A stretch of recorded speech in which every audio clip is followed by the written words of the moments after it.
A few years ago, I began to observe something in my own behavior that made me a bit uncomfortable. And that was that from the moment that I woke up to the morning, to the end of the day, my life was a series of screens. I started the day with the thing that woke me up first thing in the morning, my phone. And so I sat there in bed watching various cooking videos on Instagram and bouncing around between a bunch of different applications. But then it was time to get out of bed and cook breakfast. And so the thing that I focused then on, in addition to the omelet in the pan, was the iPad that was right next to the oven. And then it was time to do some work. And so I went to a different screen, which was attached to another screen itself. All the while, this little devil on my wrist was tapping and beeping and blooping and distracting me as I was trying to get important stuff done. But there was one particular offender out of all of these different devices that I wasted more time on than anything else. That was this dastardly thing, my phone. I could spend hours on this thing every single day.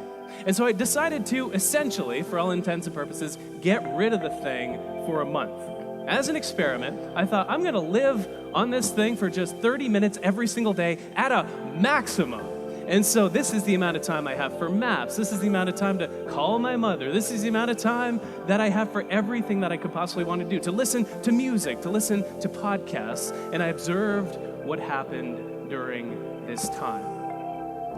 It took about a week to adjust downward into a new, lower level of stimulation.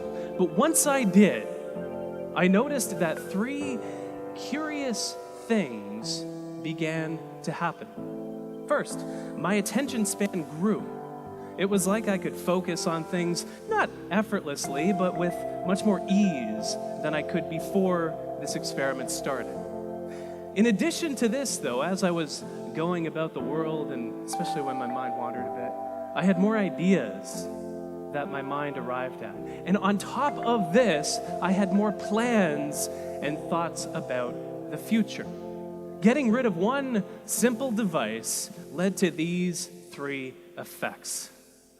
Why? Noticing this a few years back led me on this long journey to get to the bottom of what it takes to focus in a world of distraction. I poured over hundreds of research papers from front to back. My office, I don't know if you've ever watched one of those crime shows where somebody's solving a murder, and so they have this big Bristol board and there's string attached to papers, attached to memos, attached to newspaper clippings. This is like what the state of my office was. I flew out to meet experts around the world who study focus. I conducted more experiments on myself until the point I had 25,000 words of research notes about why this is the case. How does technology influence our attention and our ability to focus? I want to start with the attention spans that we have. This is how we pay attention to the world around us and how much control we have over our focus. The research around this particular area is fascinating. It turns out that when we do work in front of a computer, especially when our phone is nearby, we focus on one thing for just 40 seconds before we switch to doing something else.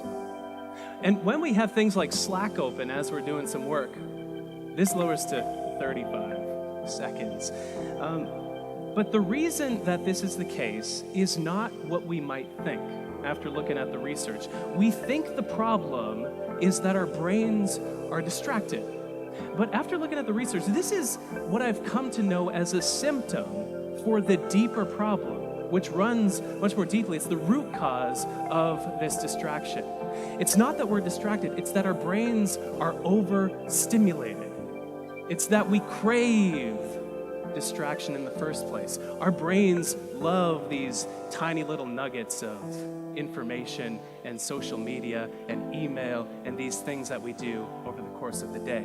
There's even a mechanism in our mind called the novelty bias, by which our mind rewards us with a hit of dopamine, one of those wonderful pleasure chemicals, the same one that we get when we eat and order a whole medium pizza from Domino's, the same one that we get when we make love, we get that same stimulation when we check Facebook. We get this dopamine coursing through our mind, and so we not only crave distraction, but our mind rewards us for seeking out and finding distraction in the first place. So this is the state of our minds today. We're at this hyper-stimulated state where we bounce around between these bunch of different objects of attention that are very, very stimulating for our mind.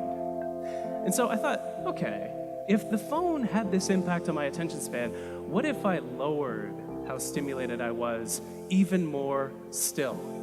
And so, this feeling that we experience when we go from being in a state of high stimulation into a state of low stimulation, it has a name. That name is called boredom. This restlessness that we feel when we have this super busy week and then we're lying on the couch on a Sunday afternoon thinking, all right, what am I doing now? So I put out a call to the readers of my website and I asked them, what is the most boring thing that you can think of doing? I'm going to make myself bored for an hour a day for a month. And so I did some stuff that I still am upset about from my readers to this day. Day 1, I read the iTunes terms and conditions for 1 hour. It's actually shorter and more readable than you might think. Day 4, I waited on hold with Air Canada's baggage claims department. It's very easy. This is the trick. If you want to make yourself bored, don't call the reservations department. Call the baggage claim people, because you're going to wait for hours if you ever get through it all. Day 19, I counted all the zeros that I could in the first 10,000 digits of pi. Day 24, I watched a clock. Tick, tick, for 1 hour. And 27 other activities this month. Jeez. I still think back. But curiously, I noticed the exact same effects as I did during the smartphone experiment. It took about a week for my mind to adjust downward into a newer, lower level of stimulation. And this map's curiously on top of research that shows that it takes our mind about 8 days to fully calm down and rest, like when we're on vacation as an example. Our vacations need to be longer than they are today. But I also noticed that my attention span expanded. I was able to focus even more effortlessly because I wasn't surrounded by fewer distractions, but my mind was so much less stimulated that it did not seek the distraction in the first place. But the fun part were these ideas and plans that struck me that didn't before. And the reason that this is the case is because my mind had a chance to wander more often. There's a great quote that I love that you might be familiar with from J.R.R. Tolkien, where he says that not all those who wander are lost. And the exact same thing is true, it turns out, with regard to our focus, with regard to our attention. If you think back to when your best, most brilliant ideas strike you, you're rarely focused on something. Maybe this morning you were taking a shower, or maybe some morning in the past, and then your mind had a chance to connect several of the constellations of ideas that were swirling around in your mind to create an idea that would never have materialized otherwise if you were focused on something else, on your phone, for example. This is a mode, especially when we do this deliberately, when we deliberately let our mind wander. I call this mode scatter focus. And the research shows that it lets our mind come up with ideas. It lets our mind plan because of where our mind wanders to. This is fascinating. It turns out that when we just let our attention rest, it goes to 3 main places. We think about the past, we think about the present, and we think about the future. But we think about the past less than we might think. Only about 12% of the time. And often the time we're recalling ideas in these thought-wandering episodes. But the present, which is a much more productive place to wander, we wander to think about the present 28% of the time. And so this is, it's something as simple as you're typing up an email and you can't find a way to phrase something because it's very delicate, maybe it's political, you go and walk to another room, you go to another room of the house, of the office, and the solution hits you because your mind had a chance to approach it and prod at that problem from different directions. But here's the thing. Our minds wander to think about the future more than the past and the present combined. Whenever our mind is wandering, we think about the future 48% of the time. This is why when we're taking a shower, we plan out our entire day, even though it hasn't started yet. This is called our mind's prospective bias, and it occurs when our mind wanders.